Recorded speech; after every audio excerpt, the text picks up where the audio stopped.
Il y a plusieurs dates importantes dans l'histoire de la Nostradamologie qui se sont échelonnées entre 1987 et 2002,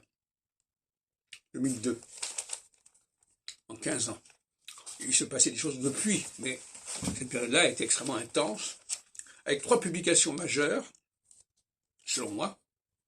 En 87, dans la revue française d'histoire du livre, dans la revue Réforme, Humanisme en naissance, nous avons l'article de Chantal Yaroutsos, Suivez la guide, qui montre qu'un certain nombre de quatrains, notamment du second volet, et probablement de la Centurie 8, qui est la première, du second volet, sont copiés, repris d'une série de dates de villes qu'on devait parcourir pour partir en voyage.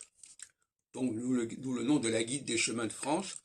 Et c'est-à-dire c'est curieux parce que on retrouve ainsi toute une série de villes de banlieue, Antony, je sais pas quoi, Montlhéry, etc.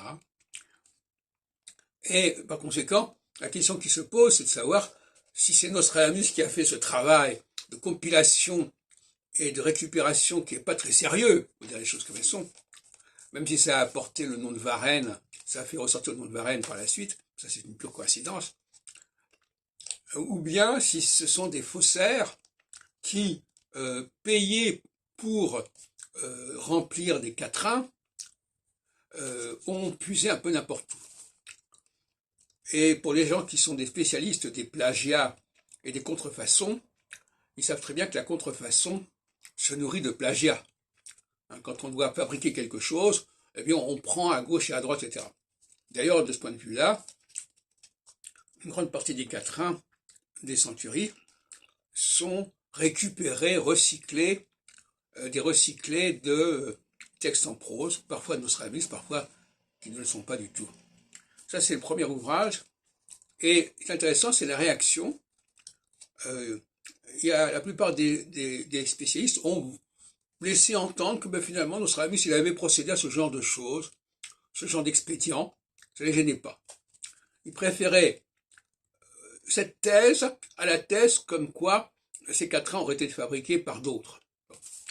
Ensuite, en 97, donc 10 ans plus tard, j'ai fait une communication à un congrès sur les prophéties à la Sorbonne, une journée Verdun-Saunier, qui est paru aux éditions de la Normale Supérieure.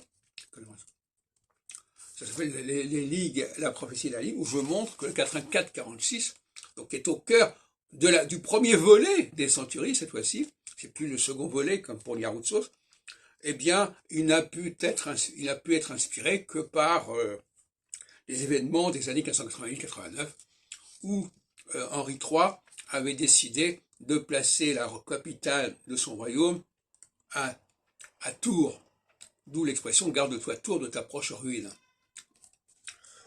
Ça aussi, ça aurait dû faire réfléchir quelqu'un comme, par exemple, alors c'est paru après 96, qui est la parution de l'édition critique de Bras d'amour sur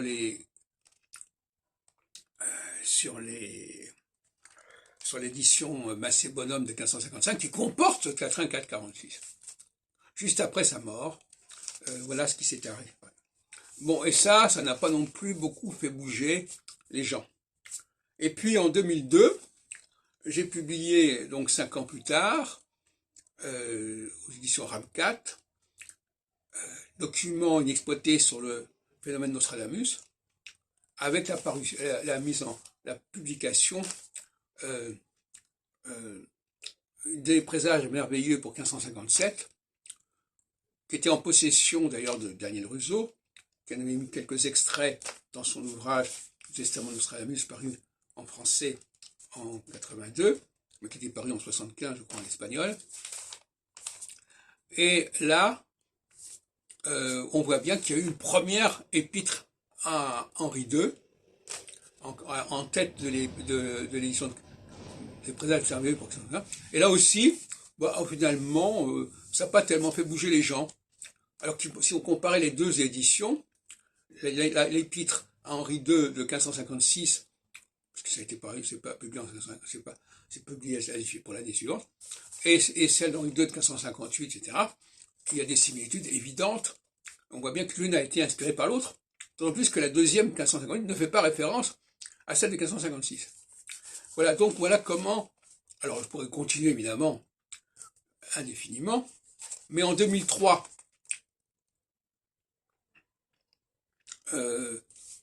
dans les ouvrages célébrant la naissance, le 500e anniversaire de la naissance de Nostradamus, en 2003, les différents ouvrages qui sont parus, ainsi que les colloques qui sont parus à ce moment-là, ne font guère état de ces trois moments majeurs pour la critique nostradamique.